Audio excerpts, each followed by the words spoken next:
যাদবপুরে এসআইআর শুনানি কেন্দ্রে হাজির হলেন তারকা সাংসদ দেব। জানা গিয়েছে বুধবার বেলা 12:30 নাগাদ যাদবপুরের কার্যনগর কেন্দ্রে এসেছিলেন তিনি। তার সঙ্গে এসেছিলেন তার পরিবারের 3 সদস্য। নথি পেশের পর তিনি নির্বাচন কমিশনকে মানবিক হওয়ার আর্জি জানালেন। বললেন, বয়স্ক মানুষদের এখানে ডাকা হচ্ছে, এটা আমি সমর্থন করছি না। শীতে তিনি এইভাবে মানুষকে হেনস্থা করছেন নির্বাচন কমিশন।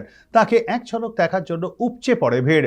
তবে তিনি গাড়ি থেকে নেমে সোজা চলে যান শুনানি কেন্দ্রের ভেতরে। গত বছরের 27 তারিখ তাঁর ডাক পড়েছিল শুনানি কেন্দ্রে।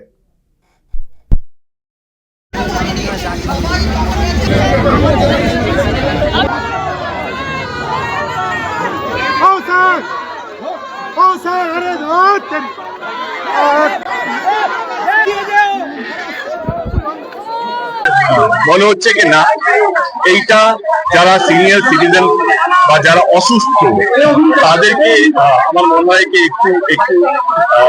একটু রিলিফ দেওয়া দরকার। কারণ ভারতবর্ষের সবচেয়ে বড় গর্ব হচ্ছে আমাদের ডেমোক্রেসি। সেইখানে আমার মনে হয় কি নির্বাচন কমিশনকে একটাই অনুরোধ, দেব এসে সাংসদ হিসেবে নয়, দেব মানবিক কমন ম্যান হিসেবে মানবিকতার কারণে আমি জাস্ট এইটুকু অনুরোধ করতে চাই নির্বাচন কমিশনকে, যেহেতু আমাদের দেশটা বৃহত্তম একটা ডেমোক্রেটিক একটা দেশ, নির্বাচন একটা উৎসব, যারা নির্বাচনে পার্ট নেয় তাদের কাছে একটা গর্বের ব্যাপার। আমি ভোট দিয়েছি, এখানে জ্যান্ত মানুষকে মৃত্যু ঘোষিত করানো হচ্ছে।